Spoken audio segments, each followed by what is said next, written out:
12절부터 우리 17절까지입니다. 요한복음 13장 12절부터 17절까지.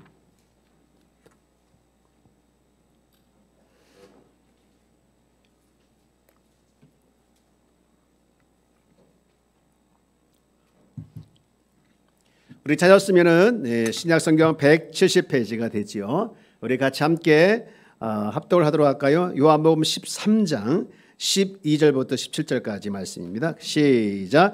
그들의 발을 씻으신 후에 옷을 입으시고 다시 앉아 그들에게 이르시기 내가 너희에게 행한 것을 너희가 아느냐?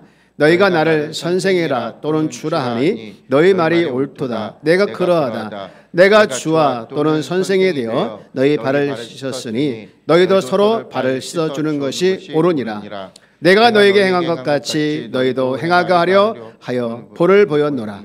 내가 진실로 진실로 너에게 이르노니 종이 주인보다 크지 못하고 보냄을 받은 자가 보낸 자보다 크지 못하나니 너희가 이것을 알고 행하면 복이 있으리라. 아멘. 아멘. 이 시간에는 우리 새 예루살렘 찬양대에 찬양이 있겠습니다. 말씀이죠. 예수님께서 제자들의 발을 씻어주셨다 라는 사건이죠. 이 사건 이후에 오늘날 많은 교회들이 그 예수님의 발 씻김의 의미를 되새기면서 세족식을 어떤 행사 때 많이들 합니다. 그러면서 이제 이 본문의 핵심을 그리스도인에서 섬김의 원리 이렇게 본문의 핵심을 잡고 있는데요. 맞는 접근입니다. 그런데 이 사건은 이제 섬김이라는 부분만 이해하면 한쪽을 놓칠 수가 있는데요. 또 뭐가 있습니다. 뭐가 있느냐? 그것을 보기 전에 우선 이 사건이 일어나는 시간을 한번 볼게요. 시간을 보면 시간이 바로 예수님이 십자가에 처형되기 하루 전에 일어났던 거라는 거죠. 고난주간에 보면 목요일 날 이 일을 하셨는데 요한복음 13장 1절 말씀에 보면 예수님께서 아신 게 나아. 유월절 전에 예수께서 자기가 세상을 떠나 아버지께로 돌아가실 때가 이른 줄 아시고 또 떠날 것을 아셨다는 것이죠. 그리고 3절 말씀도 보면 후반부에 또 자기가 하나님께로부터 오셨다가 하나님께로 돌아가실 것을 아시고 이 아시고는 곧 당신이 오신 대로 돌아가시는데 그게 십자가의 죽음을 통해서 부활하시고 돌아가실 것을 아셨다라는 것이죠. 그래서 떠나가기 전에 죽기 전에 이 세속식을 하셨는데 그러면서 세속식을 통해서 상징을 보여주고 뭔가를 유언적인 말씀도 보내주시고 이 행동을 통해서 뭔가를 상징하고 싶은 것이 있었던 것이 예수님의 의도였죠. 그게 뭐냐? 바로 섬김이란 부분도 있지만 이 사건이 바로 십자가에서 본인이 피 흘려 자신의 피로 온 인류의 죄를 씻은 그런 올 인류의 죄를 씻은 그런 것이 첫 번째 상징이 있고요. 동시에 예수로 구원받은 자들이 살아가면서 날마다 알게 모르게 죄를 지어 내가 있는데 그때마다 우리가 예수 그리스도의 보혈을 생각하면서 십자가에 흘리신 그 십자가의 보혈을 생각하면서 나의 죄를 고백하고 회개하기를 원하셨던 또 그렇게 살아내기를 원하셨던 의미에서 이 세속식을 하셨다라는 것인데요. 그래서 오늘 본문 읽지는 않지만 10절 말씀에 보면 이렇게 기록되어 있죠. 예수께서 이르시되 이미 목욕한 자는 발밖에 씻을 필요가 없느니라. 온몸이 깨끗하니라. 너희가 깨끗하나 다는 아니라 하시면서 발 씻는 거하고 목욕을 여기서 구분해서 설명하고 계시는데 발 씻기는 뭘 의미하느냐? 회개를 가르치죠. 그리고 목욕은 뭘 의미하느냐? 구원을 가르칩니다. 그래서 구원받은 자는 다시 구원을 논할 필요는 없고 다만 목욕을 했을지라도 손발이 언제든지 더러워질 수 있기 때문에 그 손발을 늘 더러워질 때마다 씻어야 된다라는 의미에서 말을 하고 있는 것이죠. 마찬가지로 우리가 예수를 믿고 구원을 받았지만 수시로 짓는 이 죄를 주의 이름으로 주의 보혈을 생각하면서 회개하며 닦아내야 된다라는 것이 바로 발을 씻기시면서 섬김과 함께 또 하나의 상징적 의미로 이것을 가르쳐 주신 것이죠. 그리고 나서 예수님께서 이제 그 행위를 하신 다음에 제자들에게 질문을 하시죠. 뭐라고 질문하냐? 12절에 이렇게 질문하셨어요. 12절 말씀을 한번 봅시다. 뭐라고 질문했는지 같이 한번 읽어볼까요? 시작. 그들의 발을 씻으신 후에 옷을 입으시고 다시 앉아 그들에게 이르시되 내가 너희에게 행한 것을 너희가 아느냐. 내가 지금 너희들에게 이렇게 발을 씻은 것, 이것이 무엇을 의미하는지, 무엇을 상징하는지 아느냐라는 질문을 하는 거예요. 그랬더니 제자들이 그 질문에 대해서 대답을 못하는 것이죠. 유구무원, 이분이 있어도 말을 못하는데.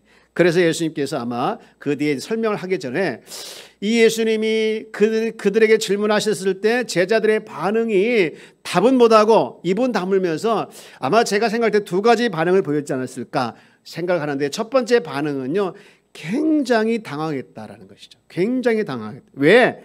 보통 그 당시에 발을 씻어주는 것은 낮은 사람이 높은 사람을 씻어주거든요. 제자가 스승의 발을 씻어주거나, 더군다나 그 당시에는요, 종이 또는 노예가 이 주인의 발을 씻어주는 경우가 보통이었습니다. 그런데 높으신 주님께서, 높으신 스승께서 제자들의 발을 씻었다 라고 했을 때 이 제자들의 입장에서 굉장히 그것이 당황스러웠다, 이렇게 볼 수 있는 것 첫 번째 모습이고요. 두 번째 모습은요, 무슨 반응이냐? 그들이 또 하나의 반응은 창피했을 것이다. 이게 뭐냐? 여러분, 제자들은요, 예수님이 발을 씻겨주기 전까지 무슨 짓을 했는지 아십니까? 해주시라 해서 좀 죄송한데 그들이 지금 서로 싸웠어요. 뭐 때문에 싸운지 아십니까? 누가복음 22장 말씀 볼까요? 24절에 그들이 무엇 때문에 싸웠는지 한번 보실래요? 시작. 또 그들 사이에 그중 누가 크냐는 다툼이 나지라. 무엇 때문에 싸웠습니까? 누가 크냐예요. 누가 크냐.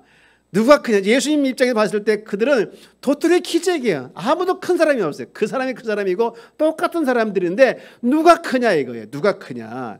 예수님이 우리 중에 누가 예수님 오른편에 앉고 누가 왼편에 앉고 누가 우리 중에 크게 대우받을 것이냐 하면서 서로 자기들이 어떤 대우를 받을 것인가에 대해서 예수님의 덕을 생각하면서 예수님 때문에 자기들이 어떤 은혜를 받을 것인가 생각하면서 싸운 거예요. 그랬는데 그렇게 싸운 제자들의 입장에서 지금 예수님은 낮은 자의 모습으로 제자들의 발을 씻어주셨으니까 얼마나 그 모습이 이 예수 제자들의 입장에서 당황스럽고 또 창피했을까, 그런 생각을 하게 되었을 것이죠. 여러분, 이 제자들의 모습을 보면서 예수님 당시나 지금이나 종종 이 좋은 뜻을 가지고 일하면서 때로는 속으로 서로 시기하는 모습이 있구나, 그런 생각을 하게 되어집니다. 지금 예수님의 제자들이 예수님과 같이 좋은 뜻을 가지고 뭉쳐있지만 서로 누가 크냐 하면서 서로 보이지 않게 시기를 하고 있잖아요. 네가 크면 안 돼, 내가 커야 돼. 네가 높으면 안 돼, 내가 높아야 돼 하면서 서로 시기하는 모습이 있는 이 모습을 보면서 예수님 당시나 지금이나 많은 곳에서 똑같이 일어나고 있다는 것이죠. 예수님의 제자들이 서로 섬기며 높이며 서로 격려해주며 끝까지 가야 했었는데 예수님께서 이 땅에 오셔서 그 십자가 사역이 완성될 때까지 예수님의 제자들은 전혀 그런 모습을 또 그렇게 살지 못했다는 것이죠. 이렇게 예수님의 제자들이 예수님의 질문을 듣고 아무런 대답을 하지 못한 다음에 예수님께서 가만히 있다가 그들에게 설명을 하시죠. 뭐라고 설명하십니까? 13장 13절에 또 14절까지 이렇게 설명하고 계셔요. 자, 한번 같이 읽어볼까요? 시작. 너희가 나를 선생이라 또는 주라 하니 너희 말이 옳도다. 내가 그러하다. 14절. 내가 주와 또는 선생이 되어 너희 발을 씻었으니 너희도 서로 발을 씻어주는 것이 옳으니라 하셨습니다. 여러분, 제자들에게 예수님께서 이렇게 물어보고 답을 하시죠. 내가 너희들에게 있어서 주가 되고 선생이 되느냐? 맞다. 너희들 그렇게 생각하지? 그거 맞아 라는 말이죠. 이게 반대로 이야기하면 내가 너희들의 선생이니까 너희들은 나의 제자이고 내가 너희들의 주니까 너희들은 나의 종이다 라는 말이죠. 그런데 이 말은 더 나아가서 자신을 선생으로 또 이 주인으로 믿고 있다고 하면 선생의 말과 가르침을 따르는 제자가 되는 것이 맞고 또 주인의 말에 순종해서 종이 되겠다는 말과 같은 의미죠. 그러면서 너희들 나를 주로 또 선생으로 생각하면 그러면 어떻게 살아가는 것이 마땅한 줄 아니? 하면서 14절에 그들이 살아갈 모습을 이야기하고 있지요. 그게 뭡니까? 14절 다시 한번 읽어볼까요? 내가 주와 또는 선생이 되어 너희 발을 씻었으니 너희도 서로 발을 씻어주는 것이 옳으니라. 내가 너희들의 주, 너희들의 선생이 되어서 너희들의 발을 씻어주는 것처럼 너희들이 나를 주로 또 선생으로 생각한다면 나처럼 너희도 서로 발을 씻어주는 것이 옳다. 그렇게 사는 것이 맞다라고 이야기하는 것이죠. 지금 제자들은 누가 크냐, 누가 높으냐, 누가 오른쪽에 앉느냐, 누가 왼쪽에 앉느냐 서로 다투고 있는 그때에 예수님께서 그들에게 발을 씻겨주시면서 이렇게 살라고 하신 것이죠. 그런데 사실 예수님께서 발을 씻겨주셨는데 이 예수님께서 발을 씻겨주신 것하고 제자들의 발을 씻겨주시는 것하고 좀 차이가 있습니다. 그럼에도 불구하고 공통점이 있는데 우선 무슨 차이가 있느냐? 아까 얘기했던 것처럼 예수님께서 발을 씻기신 것은 섬김이라는 그런 부분도 있지만 인류의 죄를 씻으신 이 대속적인 죽음을 포함한 것이다. 그것은 절대로 제자들이 할 수 없는 것이죠.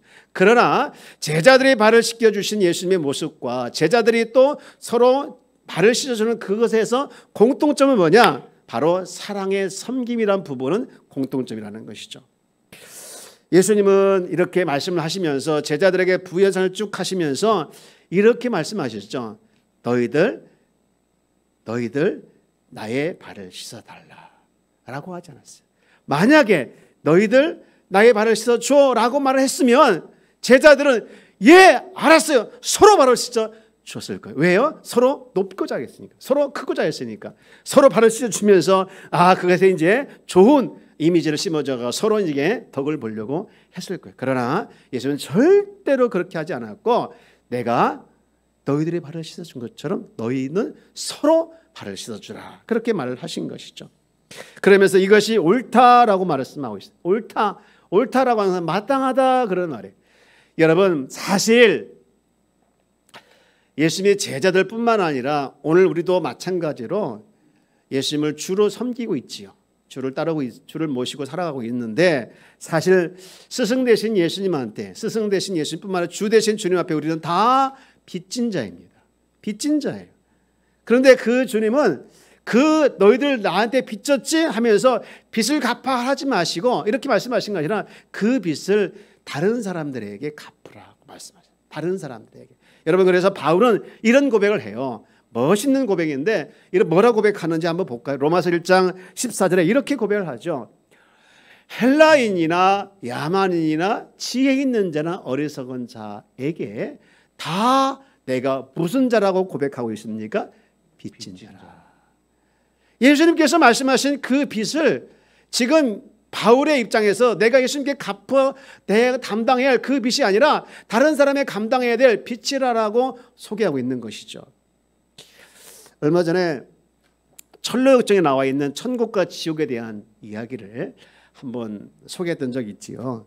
이 천국과 지옥에서 배고픈 사람들에게 밥상을 다 차려준 거예요. 그러면서 긴 숟갈과 긴 젓가락을 주면서 밥을 먹으라고 했는데 얼마 후에 가보니까 지옥은 난리 났다고 했잖아요.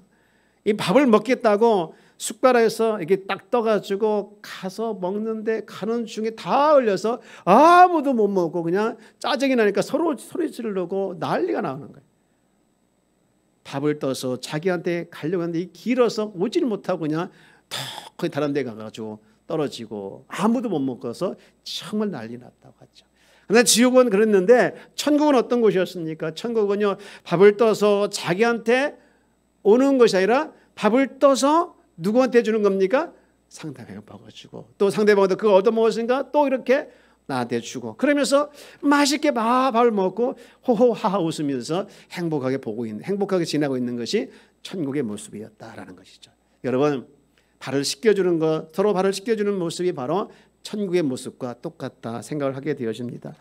사랑하는 여러분, 발을 씻겨준다라는 것이 어떤 의미냐? 로마 교황청에서는요, 이게 세족식을 행하죠. 그런데 이것은 종교적 의식에 불과합니다. 초점은 누구냐? 누가 누구에게 발을 씻겨줬다, 이게 아니라 서로 씻겨줬다라는 것이죠. 서로 발을 씻겨줌으로 우리는 승리를 맛보는 삶이 될 줄 믿습니다. 가정에서 한번 서로 발을 씻겨줘서 서로 승리해 보시면 좋겠어요. 여러분, 사실 내가 행복하다라고 표현할 때 그 행복은 어디서 오냐? 사랑하는 사람이 행복할 때 내가 행복해지더라고요. 부모로서 자식이 행복하게 살면 부모는 정말 행복해요. 사역 현장도 마찬가지인 것 같아요. 동역자가 행복하면 그것을 보고 있는 또 다른 동역자가 행복하고, 또 교회도 마찬가지로 이렇게 목회자가 성도들이 행복하면 목회자도 행복하더라. 반대로 목회자가 행복하면 성도도 행복함을 느끼지 않을까, 그런 생각을 하게 되어집니다. 같이 잘 살면 좋잖아요. 남북 문제도 마찬가지고 우리 조국도 마찬가지고, 어디는 잘 살고 어디는 못 살면 얼마나 힘들겠어요. 예수님께서 말씀하기를 너희도 서로 남의 발을 씻겨주라 라고 말씀하고 있는데, 여기 서로 발을 씻겨주라고 하는 것은 실제 발을 씻겨주라 그런 말보다 사랑의 섬김을 이야기하는 것이죠. 서로의 필요를 채워주고 서로의 필요를 채워줌으로 말미암아 피차 신뢰를 쌓아가는 것. 여러분, 사실 모든 문제는 서로 믿지 못하는데, 신뢰하지 못하는 데서 발생하는 거 아니겠어요? 우리가 사랑의 섬김이 이 삶의 현장에서 실제로 한번 해봤으면 좋겠어요. 발을 씻겨줘도 좋겠지만 발을 씻겨주지 않는 모습에서 사랑의 섬김이라고 하는 것은 아내가 남편의 발을, 또 남편이 아내의 발을, 사장이 직원의 발을, 직원이 사장의 발을, 그렇게 된다고 하면 기적이 일어날 것 같아요. 기적이. 상대방의 필요가 무엇인지 보게 될 것이고 서로 신뢰하며 또 존경하게 될 것이 아닌가 싶습니다. 여러분, 교회도 마찬가지입니다. 교회는 어떤 곳일까요? 교회는요, 돈 없고 가난한 사람을 우대하는 곳도 아니고 약자를 편드는 곳도 아니고, 교회는 세상의 기준으로 많이 가진 자나 적게 가진 자나 모두가 다 예수님 아니면 갈급함을 채울 수 없는 약자다라고 생각하는 것이 교회입니다. 그래서 서로 사랑하고 섬기는 것이 교회예요. 서로 나누고 서로 보살펴주고, 이것이 바로 예수님의 사랑의 마음을 가지고 빚진 자의 마음을 가지고 생활하는 것이 바로 교회의 모습이다. 그래서 돈 있는 사람은 돈으로 섬기고 돈 없는 사람은 기도로 섬기되, 그 마음 안에, 섬기는 마음에 예수의 사랑의 마음을 담아서 섬기는 것이 바로 교회라는 것이죠. 사실 사랑은 받아본 사람이 할 수 있더라고요. 섬김도 받아본 사람이 할 수 있어요. 여러분, 사랑을 받아보지 못한 사람은, 섬김을 받아보진 사람은 할 줄 몰라서 못해요. 여러분 사랑을 많이 받길 주 여러분 축복합니다.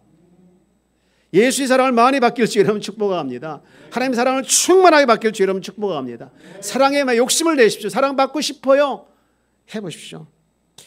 여러분, 그런데 감사하게도 우리는요, 누구보다도 예수님의 사랑과 섬김을 많이 받은 사람이에요. 그 사랑과 섬김이 너무 깊고 높고 길어서 그것이 내게 빛으로 다가옵니다. 그래서 우리는 예수님께 빚진 자예요. 그래서 예수님께 빚을 갚아야 되는데, 그런데 예수님께서 말씀하기를 네가 나한테 빚졌지 하시면서 내게 빚을 갚으라고 말씀하지 않고 그것을 다른 사람에게 갚으라고 말씀하시죠. 그것이 제자도이고 이것이 교회입니다. 여러분, 교회는 발을 씻겨주는 사랑의 섬김이 있는 곳이 교회예요. 그래서 예수님께서 이렇게 말씀하셨죠. 15절 말씀에 보면 이렇게 표현하고 계시죠. 내가 너에게 행한 것 같이 너희도 행하게 하려 하여 본을 보였노라. 예수님께서 이 파격적 행동을 하신 이유에 대해서 분명하게 말씀하고 있는데, 지금 이 제자들의 발을 씻긴 것은 제자들의 믿음을 강화시키게 하기 위한 것도 아니고, 제자들의 감동을 주려고 한 것도 아니고, 또 제자들을 깨닫게 하게 한 것도 아니라 예수님을 따라서 그렇게 살도록 본을 보여주시기 위해서 그와 같은 행동을 하셨다는 거예요. 사랑하는 여러분, 신앙생활이 어렵습니까? 어떤 사람은요, 신앙생활이 어렵다라고 하신 분이, 신앙생활 하려면 시간을 많이 내야 되니까 부지런해야 되고 또 헌금도 해야 되니까 돈도 써야 되고 그래서 어렵다라고 하시는 분이 계셔요. 여러분, 신앙생활이 어렵다고 생각하시는 분들에게 신앙생활을 쉽게 할 수 있는 비결을 가르쳐 드릴게요. 그것은 뭐냐? 예수님께서 보여주신 대로, 예수께서 말씀하신 대로 따라가면 되는 줄 믿습니다. 그러면 신앙생활처럼 쉬운 게 없어요. 이스라엘 백성들이 애굽에서 나와가지고 광야를 지날 때 하나님께서 모세에게 너 성막을 지으라 말씀하셨죠. 성막을 짓는데 그냥 막연하게 지으라고 하신 게 아니라 아주 세밀하게, 아주 자세하게 지시를 하신 거예요. 그래서 모세가 그 말씀대로 그대로 한 거예요. 자기 생각 하나도 넣지 않고 그대로 너무너무 잘 감당해요. 쉽게. 그래서 하나님이 원하시는 성막을 완성했고, 노아도 마찬가지죠. 120년 동안 방주를 짓는데 자기 생각들 하나도 안 넣고 하나님께서 지시는 그대로 하셨어요. 그래서 노아의 방주가 탄생한 것 아니겠습니까? 여러분, 믿음이 뭘까요? 믿음은요, 순종입니다. 저를 한번 따라서 해볼까요? 믿음은 뭐다고요? 순종. 여러분, 믿음은 순종입니다. 하라고 하면 그대로 순종하면 거기서 뜻밖의 선물, 복이 우리에게 임할 줄 믿습니다. 저는 이번에 회복 캠프를 앞에 두고 그리고 새생명 전도 축제를 선포하고 이것을 어떻게 해야 되나 많은 걱정이 사실 있어요. 그래서 여러분들 느끼겠지만 저는 너무 절박해요. 절박해서 기도해도 새벽에 와가지고 기도해도 1시간, 2시간, 3시간 해도 막 부족한 것 같아요. 막 기도가 더 하고 싶고 더 해야 된다는 마음이 커요. 그러나 주의 말씀이 역사하는 곳에, 주의 말씀 역사하시는 곳에 순종하면 여러분 죽은 자가 살아나가 되어지고 뜻밖의 30배, 60배, 100배의 열매가 일어나게 될 줄 믿습니다. 여러분, 믿음은 순종이라고 했으니 이 순종하는 길 재미없을 수 있겠지만 그러나 해보면, 따라가다 보면 여러분에게 뜻밖의 선물들이, 뜻밖의 여러분의 은혜에게 30배, 60배, 100배 아니 그 이상의 여러분 은혜의 역사들이 일어나게 될 줄 믿습니다. 우리 한번 옆에 계시고 인사합시다. 순종하며 살아갑시다. 마지막으로 이렇게 예수님께서 발을 씻겨주시고 너희들도 이와 같이 하라 말씀하시면서 그들에게 마지막 약속을 하는 말씀이 나와요. 17절 뭐라고 약속했는가? 복이죠. 다 한번 읽어볼까요? 시작. 너희가 이것을 알고 행하면 복이 있으리라. 복이 있으리라 라고 말씀하셨죠.